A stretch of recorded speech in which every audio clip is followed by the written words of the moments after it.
Palavra da Verdade, com Hernandes Dias Lopes. Gente, vamos abrir a palavra então, sem mais delongas. Evangelho de Cristo,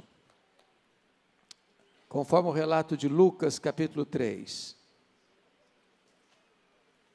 Lucas, capítulo 3, versos de 1 a 20.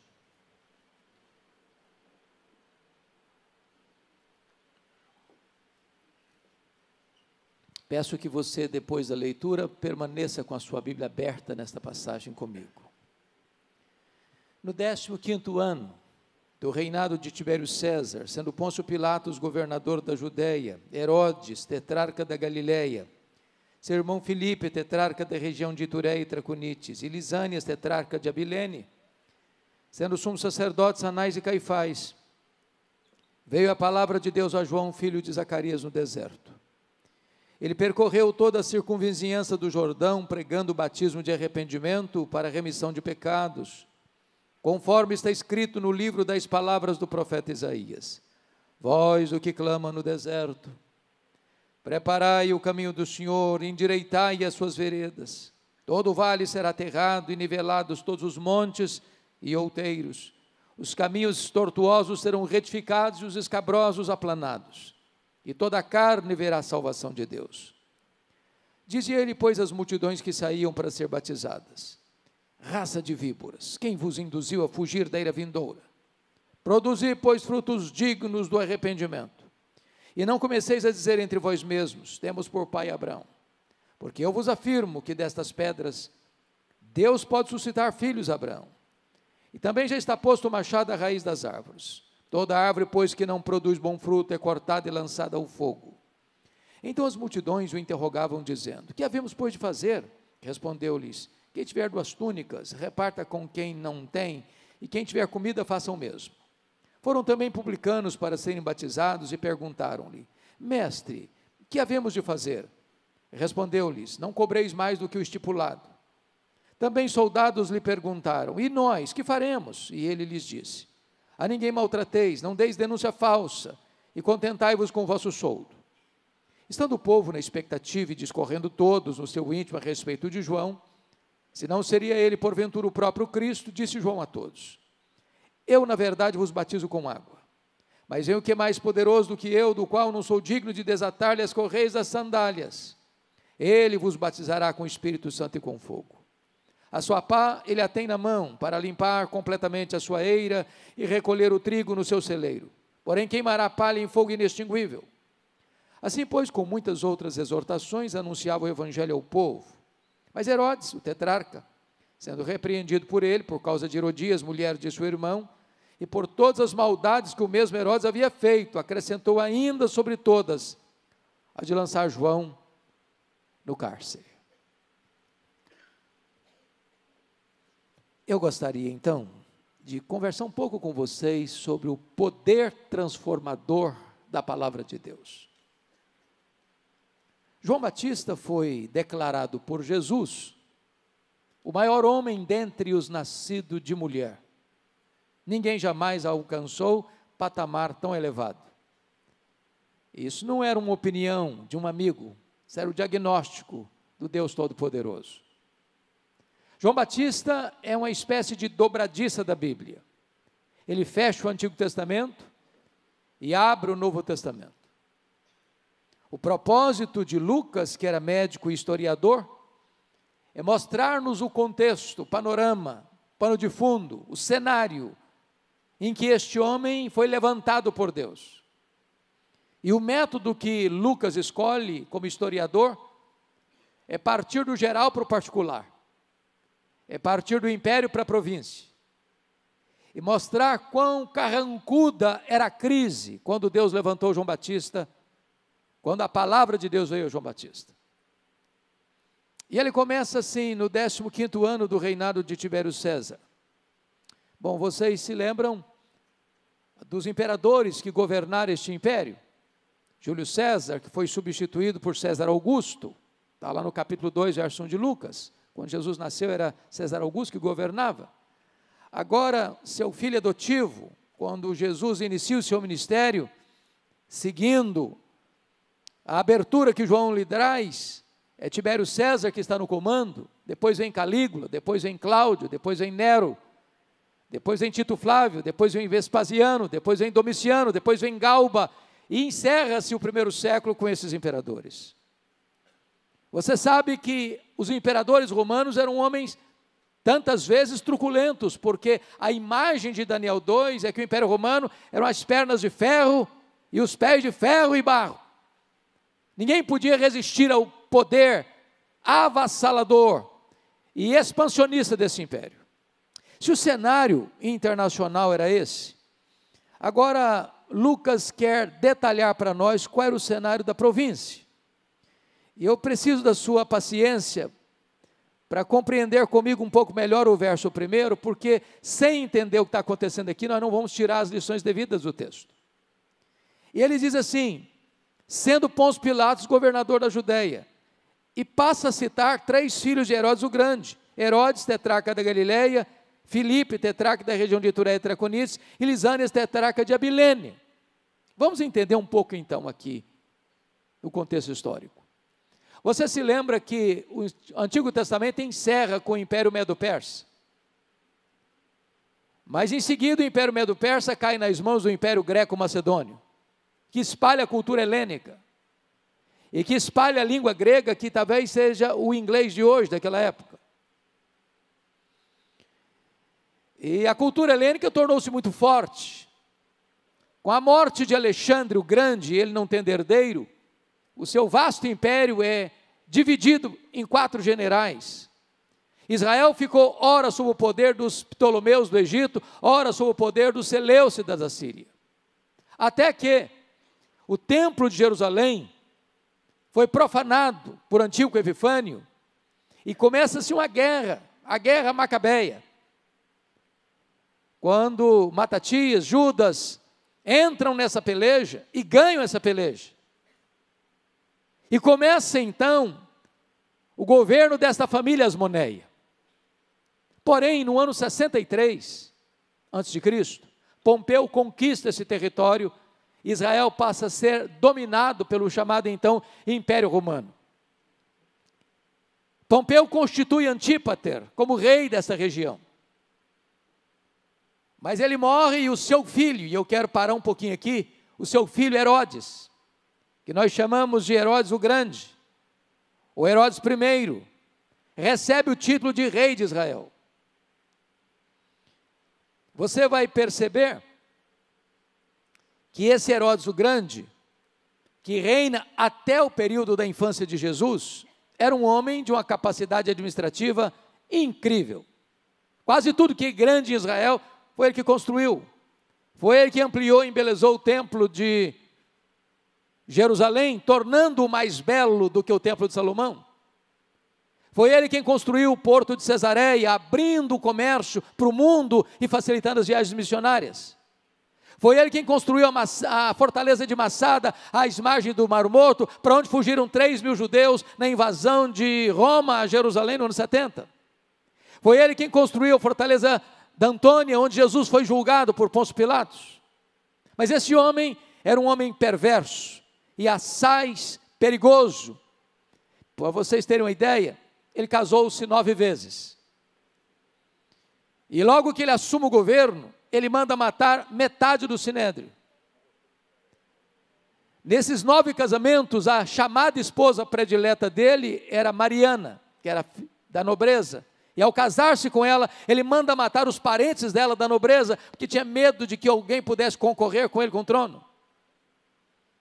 Antes desse fato, a sua sogra Alexandra pediu que ele indicasse Aristóbulo, um menino de 17 anos, para o sacerdócio, ser sumo sacerdote em Jerusalém, e ele o faz, e o menino começa a ir bem, e com ciúmes ele manda matá-lo. Alexandra, sua sogra, com medo dele, foge para o Egito, e ele manda os seus emissários e mata a sogra dele no Egito. Quando ele retorna, César Augusto chama Roma para lhe dar uma descompostura e disse: é melhor ser filho de um porco do que ser filho de Herodes. Quando ele antes de viajar, entretanto, para essa descompostura que César Augusto lhe deu, com medo de que Mariana, cuja família estava sendo assassinada, conspirasse contra ele, mandou matar a sua mulher, a mulher preferida. Quando ele volta de Roma, ele manda 2 de seus filhos para estudarem em Roma, e a sua irmã Salomé, que era do mesmo estofo moral, diz para ele: esses meninos, quando voltarem, eles vão estar mais aptos para governar do que você. Ele não titubeou, mandou matar os 2 filhos. Agora você vai entender. Mateus capítulo 2. Quando diz que os magos vieram do Oriente, com uma pergunta: onde está o recém-nascido rei dos judeus? Vimos a sua estrela no Oriente e viemos para adorá-lo. E diz a Bíblia que o rei Herodes fica alarmado e toda Jerusalém fica alarmada. E você, mas como assim? Como é que um rei fica alarmado com a pergunta? Como é que uma cidade fica alarmada com a pergunta? É porque Jerusalém sabia quão sanguinário é este homem, e ele manda matar as crianças de Belém e arredores. Quando ele está doente para morrer, na estância mineral de Jericó, ele fez a sua irmã Salomé jurar que no dia da morte dele, tinha que se matar um nobre de Jerusalém, de cada família dos nobres, porque queria choro e lágrimas no seu funeral. Eu quero dizer para vocês que os poderosos deste mundo também morrem. E ele morreu. Ao morrer, todo o reinado dele, todo o território que ele governava, que era Israel, é dividido em 4 partes, chamadas de tetrarquias. Mas você está lendo aqui uma coisa estranha, porque no versículo 1, sendo Pôncio Pilatos governador da Judéia. Como assim? Como assim? A explicação está lá em Mateus 2, 22, porque quando ele morreu, a tetrarquia da Judéia, onde ficava Jerusalém, foi dada ao filho dele, Arquelau. Não era Pôncio Pilatos, não era um governador romano, era toda a família herodiana, a família dos idumeus. Mas quando Arquelau assumiu na Judéia, os próprios judeus disseram para Roma: tira esse homem daqui, esse homem é mau demais, é perverso demais, tira esse homem daqui. E Roma aproveita e tira o Arquelau e bota o pé dentro de Jerusalém, bota o pé dentro da Judéia e constitui um governador romano na Judéia. É por isso que você está vendo isso aqui. Os outros 3 nomes que você vê aqui é Herodes. Esse Herodes, é claro, a Bíblia fala de 4 Herodes. Herodes o Grande, esse que mandou matar as crianças de Belém. Herodes Antipas, que é este aqui, foi o que mandou matar João Batista. Herodes Agripa I, que mandou matar o apóstolo Tiago, mandou prender João, lá em Atos 12. E Herodes Agripa II, o que diz para Paulo: por pouco me persuades a me fazer um cristão. O que eu estou querendo trazer para você é que na descrição de Lucas, o cenário político do império era complicado, mas o cenário político da província era pior ainda. Era um cenário carrancudo, cinzento. Talvez você diga assim: bom, mas quem sabe o conjunto religioso da nação seja melhor, então haja esperança na religião. Mas veja o que ele diz no verso 2. Sendo sumos sacerdotes Anás e Caifás. Ou seja, isso é uma excrescência, porque só tinha um sumo sacerdote. Mas àquelas alturas a religião já estava prostituída. Para vocês terem uma ideia, do ano 37 a.C. ao ano 26 depois de Cristo, tiveram 28 sumos sacerdotes em Jerusalém. Era um cargo eclesiástico da mais alta importância, porque o sumo sacerdote era o presidente do sinédrio, comprado a peso de ouro. A religião também estava completamente afastada da verdade da palavra de Deus. Então o cenário era muito crítico. Mas eu quero dizer para você que quando o cenário está ruim, quando o cenário está sombrio, quando você olha e parece que não tem esperança no aspecto do mundo, do aspecto da nação, do aspecto da região, e você olha e só vê crise para todo lado, eu quero dizer para você que Deus entra na história, Deus vira a mesa da história, Deus muda o placar do jogo. Porque está escrito no verso 2, que foi nessa conjuntura que veio a palavra do Senhor a João, filho de Zacarias, no deserto. Oh, meus irmãos, Deus está no trono, e quem tem as rédeas da história em suas mãos é Deus. Em tempos de crise, Deus pode criar um fato novo, para trazer esperança para o seu povo.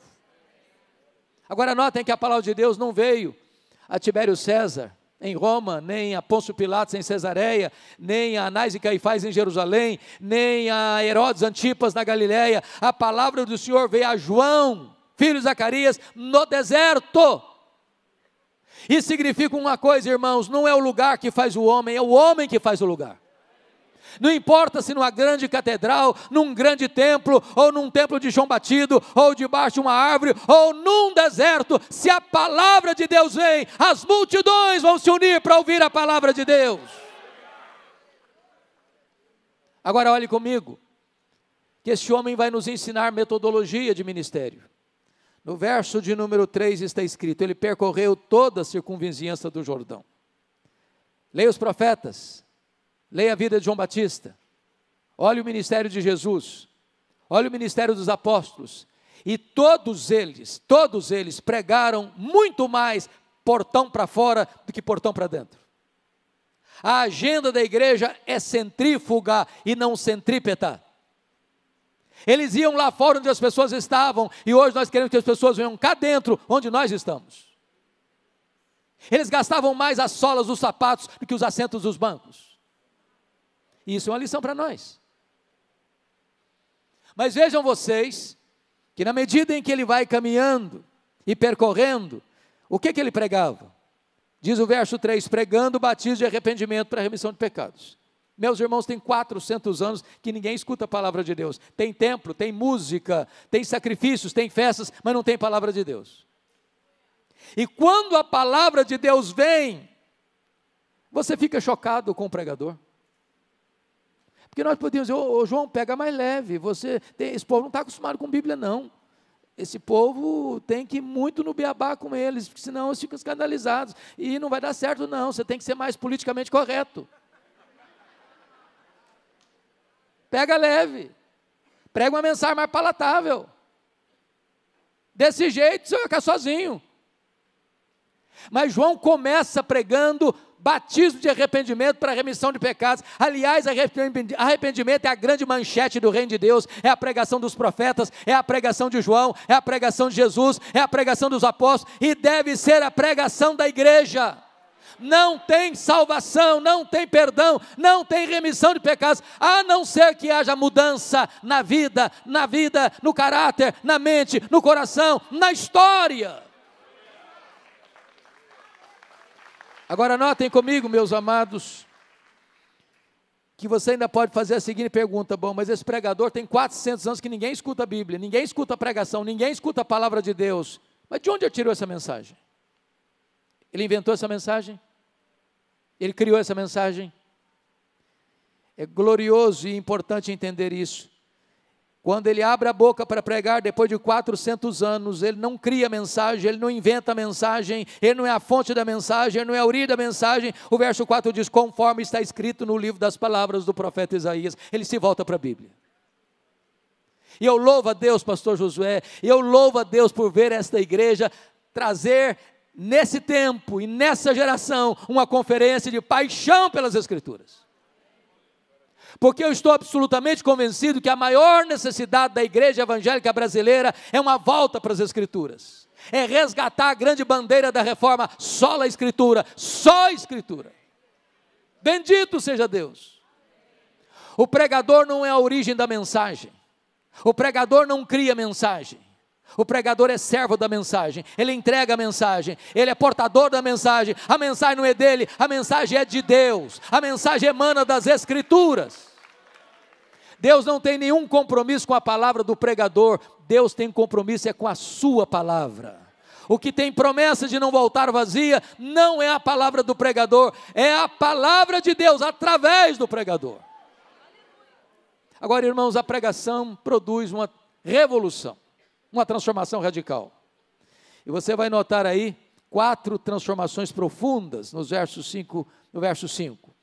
Todo vale será aterrado, nivelados todos os montes e outeiros, os caminhos tortuosos serão retificados e os escabrosos aplanados. Vale é depressão, são cavernas escuras, lugares escondidos, sombrios, talvez lúgubres ou lógubres, áreas que estão na penumbra na nossa alma. Mas vale fala também de separação de 2 montes, tudo aquilo que separa. Essas coisas precisam ser aterradas, se é que o Senhor vai se manifestar na vida da igreja, na sua vida, na minha vida, na nossa vida. Monte outeiro fala de incredulidade. O Senhor não fez milagres em Nazaré por causa da incredulidade do povo. Montes fala de altivez, de soberba, de orgulho, de arrogância. Onde tem soberba, Deus não se manifesta, porque Deus é contra a soberba. O caminho torto, irmãos, fala de vida dupla, fala de hipocrisia, de ser uma coisa na igreja, outra coisa em casa, outra coisa no trabalho, outra coisa no lazer. A vida do crente tem que ser vida reta, na luz. O caminho escabroso, na língua original, traz a ideia de fora do lugar. O que é que está fora do lugar? Na sua história, na sua vida, é o seu casamento, é a sua vida financeira, é o seu mundo emocional, é a sua fidelidade a Deus, é o culto doméstico que já não existe mais na sua casa. O que é que está fora do lugar, que precisa hoje ser colocado no lugar, para que o Senhor se manifeste? Notem comigo que João se apresenta, ou é apresentado, como engenheiro de trânsito do reino de Deus. É isso que está escrito aí. Vós, o que clama no deserto, preparai o caminho do Senhor, endireitai as suas veredas. Isso aí tem a ver com a cultura da época, que os reis e imperadores dos grandes impérios, egípcio, assírio, babilônico, medo-persa, greco-romano, greco-macedônio, romano, quando o imperador ou um rei ia visitar uma província longínqua, não tendo estradas adequadas, ele mandava o seu engenheiro de trânsito para preparar a estrada, abrir caminho, para que ele pudesse passar com a comitiva real. Pois João Batista é esse engenheiro de trânsito, ele não está falando de estrada, ele está falando do meu, do seu coração, é a minha vida, o caminho onde o Senhor Deus vai se manifestar ao mundo. Temos que preparar o caminho do Senhor. Eu tive o privilégio e a bênção de visitar a missão Kwasi Zabanto na África do Sul, onde aconteceu um dos mais importantes avivamentos do século passado, em 1966. Vi ali um templo para 14 mil pessoas, numa fazenda, com 3 cultos por dia, caravanas do mundo inteiro indo lá ver o que Deus estava fazendo. Cegos viram, coxos andaram, mortos ressuscitaram. Mas para meu espanto, eu não vi nenhuma ênfase em milagres ali, mas vi o ar encharcado pela presença de Deus, vi o perfume da santidade de Deus, vi a glória de Deus se manifestando naquele lugar. E perguntamos então para o pastor Erle Stigen: pastor, o que é avivamento? Compartilha conosco o que é isso. E ele respondeu: avivamento é preparar o caminho do Senhor para que ele se manifeste. Quando a palavra de Deus vem, ela produz mudança, ela produz transformação, as coisas são reparadas, e então Deus se manifesta na igreja e através da igreja. Resultado? Versículo 6: toda a carne verá a salvação de Deus. É um grande avivamento. Mas, irmãos, talvez você ainda entre mais um pouco no texto e pergunte assim: como é que era a audiência de João Batista? Veja comigo, versículo de número 7, as multidões, versículo 12, publicanos, versículo 14, soldados. Por que eu quero destacar isso aqui? Eu tenho lido alguns historiadores ou alguns experts em crescimento de igreja, pastor Luiz, e alguns dizem assim: olha, você quer a igreja crescer? Quer ver a igreja crescer? Faz o seguinte, tem que ser uma igreja homogênea.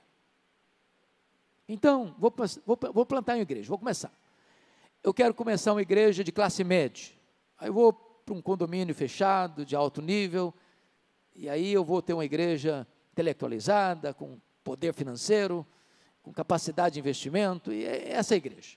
Outros não, eu quero começar uma igreja de gente mais intelectual, então vou plantar uma igreja do lado de uma grande universidade. Outros não, o meu negócio é fazer opção pelos pobres, eu quero plantar uma igreja para os pobres. Quando eu olho a Bíblia, eu não vejo isso. Irmãos, a igreja de Deus é o único lugar do mundo onde o homem mais rico da cidade se assenta do lado do homem mais pobre da cidade e não tem diferença entre eles. A igreja de Deus é o único lugar do mundo onde um diácono, sendo o maior empresário da cidade, carrega a cadeira nas costas para o pedreiro sentar com honra. Deus não vê o homem como nós vemos, Deus não olha a cor da pele, Deus não olha os diplomas da parede, Deus não olha a conta bancária, Deus não tem opção nem pelo rico nem pelo pobre, Deus tem opção pelo homem, e Ele ama todos indistintamente. Bendito seja Deus. Agora notem mais, meus amados irmãos, a pregação de João Batista é uma pregação assaz contundente, eu queria ressaltar isso. Primeiro, ele alerta sobre o perigo mortal da hipocrisia. Veja o verso 7 comigo. Dizia ele, pois, às multidões que saíam para serem batizadas: raça de víboras. Meus irmãos, isso é escandalizador. Eu fico chocado. Perplexo, não é possível. Tem 400 anos que ninguém prega. Aí o cara se levanta para pregar e chama o auditório dele de raça de víboras. Não é possível. Que insensibilidade. Eu acho que se o pastor José fosse fazer isso aqui nos domingos, sei não. Agora vamos entender o que ele está falando, porque a chave hermenêutica para entender esse versículo está lá em Mateus 3,7. É texto paralelo deste. Está lá que quando João olha essas multidões, está no plural, muitos fariseus e saduceus estavam junto desta multidão, no meio dessa multidão, vindo para serem batizadas. E é nesse contexto, vendo os muitos fariseus e saduceus, que João Batista disse: raça de víboras. Vamos entender um pouco melhor então. Quando você lê sobre fariseu e saduceu no Novo Testamento, você não gosta desse time. Não é verdade? São hipócritas, são fanfarrões, gostam de holofotes, ocupam os primeiros lugares, fazem propaganda da espiritualidade deles, perseguiram Jesus. Mas não foi assim no começo não, foi não. Quando surgiu esse movimento dos fariseus, irmãos, era um movimento de reforma e reavivamento. Os fariseus nasceram para ser uma contracultura à onda de helenização da igreja, da época, de resistência ao apego à ortodoxia bíblica. Mas com o tempo, a forma foi tomando o lugar da essência, e eles mantiveram o verniz, mas perderam a piedade. E João Batista está olhando essa gente, com a casca bonita, mas como um sepulcro branquinho, mas cheio de podridão por dentro. E diz: raça de víboras. Mas e os saduceus? Os saduceus, vocês bem sabem, também fazia parte desse time de reforma, de reavivamento, de resistência à helenização, à secularização. Mas os saduceus sucumbiram à cultura helênica. Para vocês terem uma ideia, eles não acreditavam, como os gregos não acreditavam, em ressurreição. Não acreditavam em anjos. Não acreditavam no Velho Testamento todo. Eram os teólogos liberais dos nossos dias.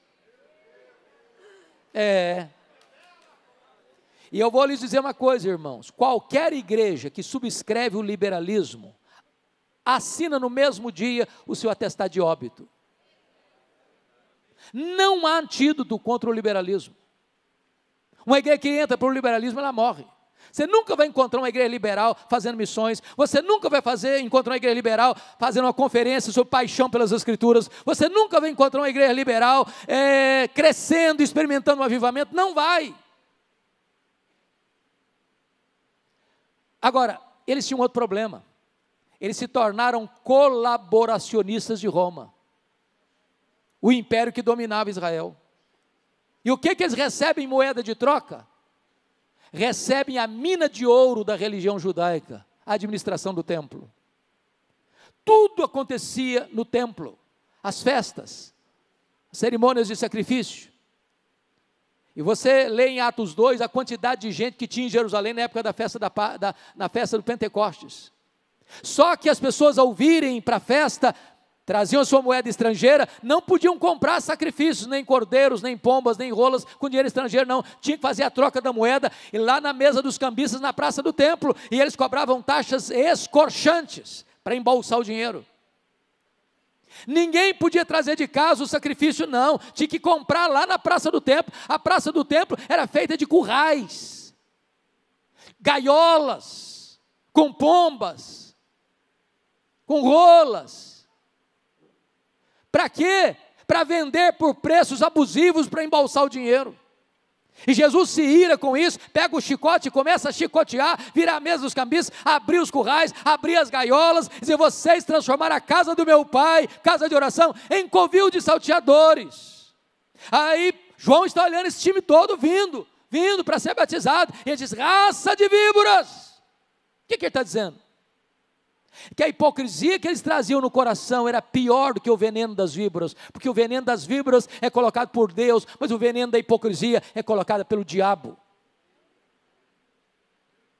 Mas João alerta mais do que isso, irmãos. Ele alerta, em segundo lugar, para o perigo real do inferno. Olha comigo o verso 7. Quem vos induziu a fugir da era vindoura? É chocante isso. É muito chocante, porque esse cara tem tanta coisa boa para pregar, vai pregar logo no começo sobre o inferno. O que tem de gente querendo apagar as chamas do inferno hoje é uma coisa impressionante. Esse tipo de sermão não dá ibope. Ninguém recebe um tapinha nas costas depois do culto, porque pregou sobre o inferno. Mas me permita dizer isso a vocês: é melhor escutar sobre o inferno do que ir para lá.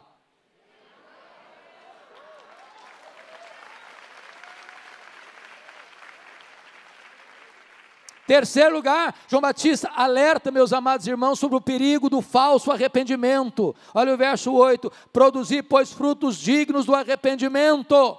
Não é arrependimento e novamente arrependimento e novamente arrependimento, é arrependimento e frutos dignos de arrependimento, porque esta graça que justifica o pecado e não o pecador, é uma graça barata. Preste atenção nisso: quando a pessoa não quer mudar de vida, ela muda de teologia. Ela cria uma teologia para justificar os seus erros. Essa é uma graça barata. Não, o evangelho transforma, o evangelho muda, o evangelho restaura.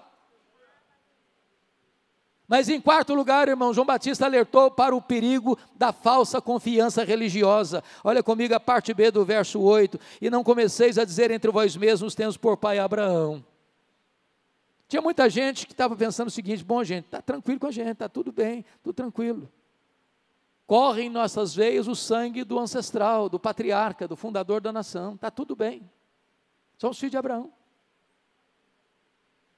Mas os verdadeiros filhos de Abraão não são os que têm o sangue de Abraão correndo em suas veias, mas os que têm a fé de Abraão habitando em seu coração. Tem muita gente hoje que fica assim: não, eu estou tranquilo, eu sou calvinista, convicto. Não, está tudo bem comigo, eu sou arminiano convicto. Não, eu sou batista desde que eu nasci. Não, eu sou presbiteriano desde o berço. Não, eu sou metodista de coração aquecido. Meu amado irmão, ser presbiteriano, ser batista, ser metodista, ser isso, ser aquilo outro, é muito bom, mas isso não resolve a sua vida. Quem salva é Jesus, e é só Jesus quem salva. Precisamos botar a nossa confiança no fundamento certo. Mas finalmente, olha comigo aí, ele ainda alerta sobre o perigo de uma vida infrutífera, no verso 9, e também já está posto o machado à raiz das árvores, toda árvore, pois que não produz bom fruto, é cortada e lançada ao fogo. Não é aparência, não é propaganda, não é performance, não é teatro, é transformação, é fruto, é mudança de vida. Bom, você pode ainda perguntar: pastor, mas que resultado essa mensagem produziu? A pregação da palavra. Então vamos ver aí comigo. Olha o verso 10 e 11. O apelo não parte do pregador para o auditório, parte do auditório para o pregador. Então as multidões o interrogavam dizendo: que havemos, pois, de fazer? Respondeu-lhes: quem tiver 2 túnicas, reparta com quem não tem, quem tiver comida, faça o mesmo. Você quer saber se uma pessoa se arrependeu mesmo? Se ela é convertida mesmo? Veja se ela é generosa. Não combina crente pão duro, mão de vaca, avarento. Crente tem o coração aberto, o bolso aberto, as mãos abertas, a casa aberta. É claro que os bens de consumo naquela época eram diferentes de hoje. Hoje você abre o seu guarda-roupa, você sempre tem mais roupa do que você precisa, está comprando mais. Naquela época, uma pessoa comprava uma túnica e usava a túnica até acabar. Quem tinha 2 túnicas era só fulano. Quem tem 2, dê uma para quem não tem. Quem tiver comida, faça o mesmo. Agora preste atenção: generosidade não é arrependimento. Ninguém vai para o céu porque dá roupa e comida para as pessoas. Generosidade é a evidência do verdadeiro arrependimento, mas não é um substituto do arrependimento. Para ser salvo, tem que se arrepender e crer no Senhor Jesus. Qual é a evidência que você é salvo? Se você é generoso. Mas o versículo de número 12 e 13 traz para nós uma outra situação. Veja aí. Então, foram também os publicanos para serem batizados e perguntaram-lhe: mestre, que havemos de fazer? Respondeu-lhes: não cobreis mais do que o estipulado. Aqui eu estou falando da Receita Federal. O leão está de olho em você. Ele conhece você. Naquela época, Roma não tinha toda a estrutura de arrecadação de tributos que nós temos hoje. O que Roma fazia? Roma dava concessão para alguém arrecadar os tributos em uma determinada região, com o compromisso de passar um valor definido para os cofres de Roma, para a Receita Federal de Roma. Mas esse publicano tinha a liberdade de arrecadar o que ele quisesse. Roma não estava nem aí. E eles então exploravam as pessoas. E eles então cobravam taxas abusivas, impostos pesadíssimos, tributos que eram absolutamente opressivos. E esse time está lá escutando João Batista. E nós? Vamos fazer o quê? E ele respondeu: não cobreis mais do que o estipulado. Em outras palavras, você quer saber se uma pessoa é convertida mesmo? Se ela é honesta, íntegra nos seus negócios. Irmãos, crente não passa a perna nos outros. Crente não dá cheque sem fundo. Crente não assume dívida com intenção de não pagar. Crente fecha o negócio no fio do bigode, com aperto de mão. Crente é confiável. Crente não explora os outros para ficar rico. Crente não entra em sistema de opressão para tirar o pouco do outro para se enriquecer. Ô irmãos, eu acho, tem hora que eu fico com o sangue meio fervendo às vezes, a igreja evangélica brasileira precisa de um choque ético. Choque ético. Mas vamos ver agora o versículo 14. Olha aí comigo. Também soldados lhe perguntaram: e nós que faremos? E ele lhes disse: a ninguém maltrateis, não deis denúncia falsa, contentai-vos com o vosso soldo. O que ele está dizendo para os soldados aqui? Não use a sua farda, a autoridade da sua farda, para exorbitar no seu papel de autoridade, para oprimir as pessoas. Não maltrate as pessoas. A autoridade, ela existe para servir, não para explorar e machucar as pessoas. Não deis denúncia falsa. O que está por trás aqui? Meus irmãos, o que está por trás aqui é que os soldados estavam mancomunados com os cobradores de impostos, para levar vantagem e receber propina. Eu vou ilustrar. Chegava o publicano na casa do Sr. José. Sr. José, eu vim dizer para o senhor que o seu imposto, o seu tributo esse ano é tanto. O Sr. José tomava um susto, mas eu não consigo pagar esse valor. Se eu pagar tanto imposto assim, eu vou passar fome, a minha família vai ficar em necessidade. Sr. José, o seu imposto é tanto, e não discutia não, ia embora. Entrava o soldado. Sr. José, o imposto é tanto. Eu não posso pagar, Sr. José, ou o senhor paga, ou eu te denuncio. E ser denunciado no Império Romano, numa província dominada, era botar a cabeça a prêmio. João Batista dizia o seguinte: contente com o seu salário, não use mecanismos ilícitos e morais para receber propina e engordar o seu salário. Você tem que ser honesto. Eu sei que essas coisas não existem mais hoje, irmãos, mas nunca é demais alertar. O que eu estou querendo passar é que quando a gente tem paixão pelas Escrituras, não é apenas por um conhecimento intelectual, a Bíblia transforma o caráter, a Bíblia transforma a vida, a Bíblia transforma a família, a Bíblia transforma os relacionamentos comerciais, a Bíblia muda a tessitura da sociedade. Bom, mas deixa eu terminar falando um pouquinho desse pregador. 3 coisas eu quero destacar. A primeira coisa é a identidade desse pregador. Olha comigo o versículo de número 15. Estando o povo na expectativa, e discorrendo todos no seu íntimo a respeito de João, se não seria ele porventura o próprio Cristo. Vejam, meus irmãos, os detalhes. Estando o povo na expectativa. E discorrendo quantos mesmo? Todos no seu íntimo. A respeito de João, se não seria ele porventura o Cristo. Agora pense comigo nessa vasta multidão. Porque os evangelistas dizem que toda a província da Judéia, Jerusalém, toda a circunvizinhança do Jordão ia para o deserto para ouvir João. E de repente todo mundo, dos menores aos maiores, gente, ele não é precursor não, ele é o Messias, não, ele é o Messias, ele está pregando assim, esse cara é muito corajoso, ele é muito audacioso, ele não tem medo de ninguém, tem medo de cara feia não, ele prega mesmo, e está todo mundo lá ouvindo esse camarada, não, ele é o Messias, ele é o Messias, gente, ele é o Messias, não é ele mesmo, é ele. E diz a Bíblia que esta cogitação da multidão se transforma numa pergunta e beija os ouvidos de João Batista com aquela voz aveludada da serpente. Porventura, tu não és o próprio Cristo? Olha a tentação aí. Olha o perigo de botar um homem no pedestal aí. Se ele tivesse engolido a isca venenosa, ele poderia pensar assim, bom gente, pensando bem, na verdade, eu acho que eu sou um fenômeno. Tem 400 anos que ninguém nunca viu isso. Não se tem notícia de que um pregador juntasse multidões no deserto. Aliás, se eu me declarar Messias aqui, o povo todo eu já tenho do meu lado. Mas ele foi categórico, não, eu não sou o Messias, eu vim preparar o caminho do Messias.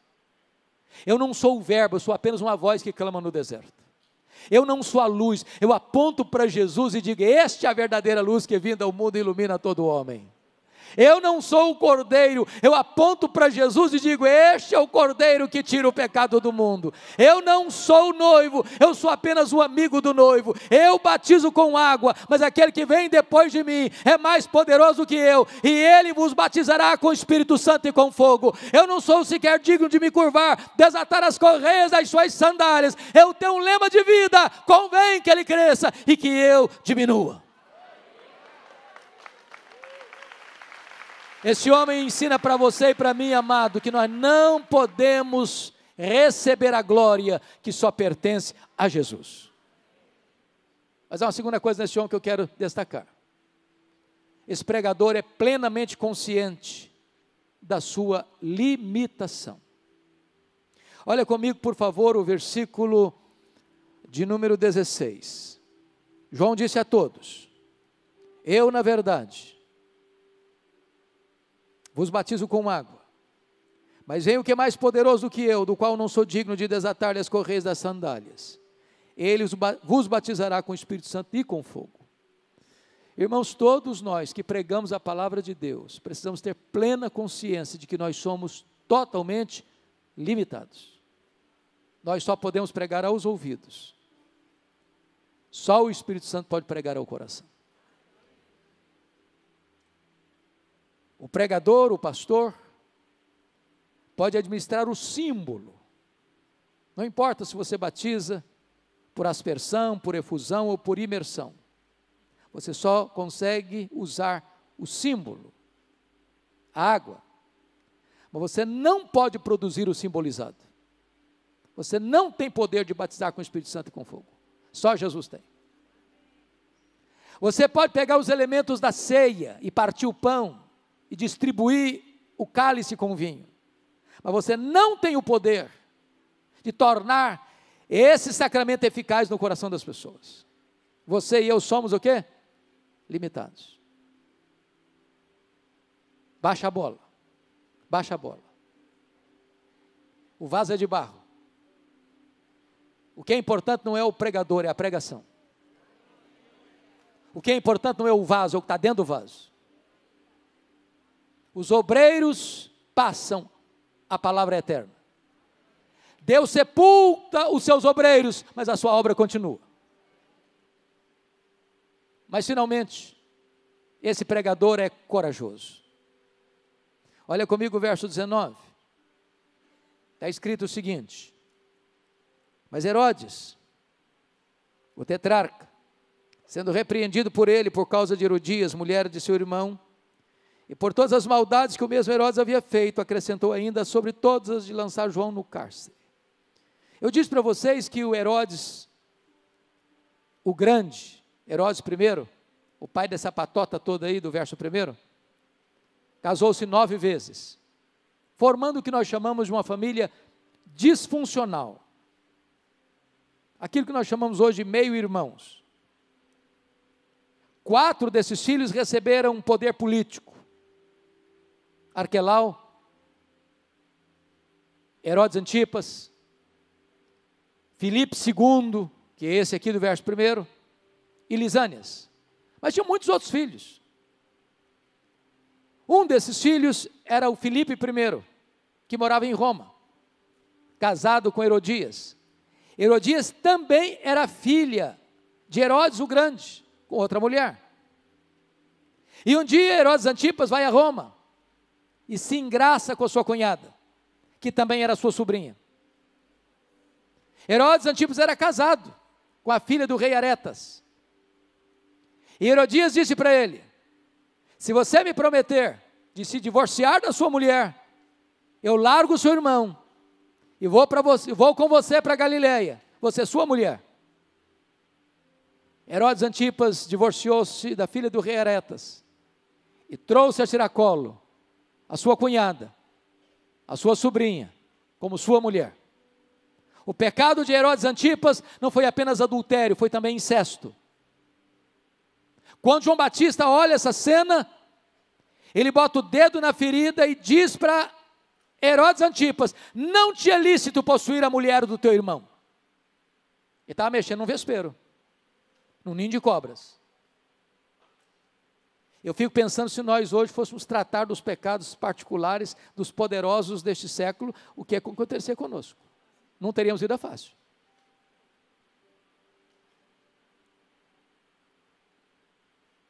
Lançaram João no cárcere. É bem verdade que Herodes temia João.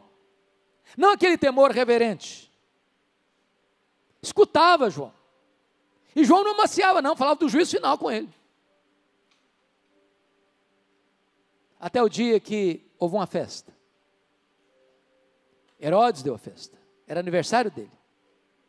E a filha de Herodias dançou na presença do rei com seus convivas, e possivelmente já estava bêbado, e fez promessas inconsequentes. E a menina foi perguntar para a mãe: ô mãe, o que é que eu peço? Ela respondeu: peça a cabeça de João Batista numa bandeja. E o maior homem dentre os nascidos de mulher já estava preso. Preso aonde? Na prisão de Maquerós. Onde fica? Às margens do Mar Morto. Temperatura média durante o dia, 40 a 50 graus. O maior homem dentre os nascidos de mulher, o pregador das multidões do deserto, agora recebe um carrasco e a sua cabeça é decepada. E é levada como um prêmio para uma mulher adúltera, para um adolescente inconsequente, para um rei bêbado. E você sai dessa cena horrorizado. Que tragédia. Mas eu quero dizer a vocês, meus irmãos, que é melhor estar preso numa masmorra e ter a consciência livre, do que estar livre e ter a consciência acorrentada pela culpa, pela covardia. João Batista não era um alfaiate do efêmero, João Batista era um escultor do eterno. João Batista não era um pregador de conveniências, ele era um arauto do Rei dos Reis. Ele tinha fibra. Ele estava pronto a dar a sua vida pelo seu ideal.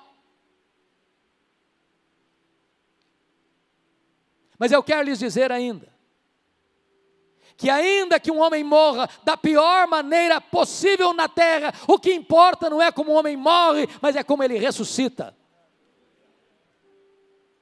por mais doloroso que seja o sofrimento que você e eu venhamos a enfrentar, por pregarmos a palavra de Deus, eu quero dizer para você que o céu indenizará qualquer sofrimento que nós tivermos aqui, por causa do Evangelho. Eu pergunto a você hoje, que pai e que mãe, em sã consciência, bota o nome num filho de Herodes? Só um louco, ou um desavisado.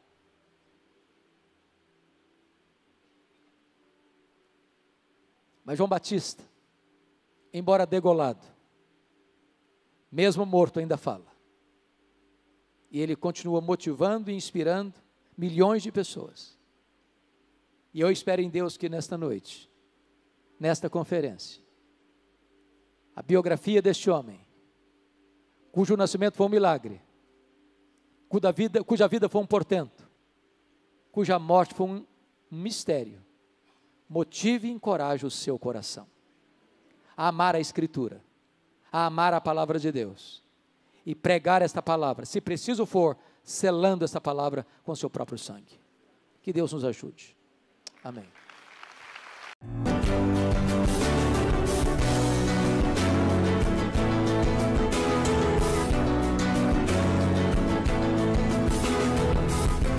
Palavra da Verdade, com Hernandes Dias Lopes.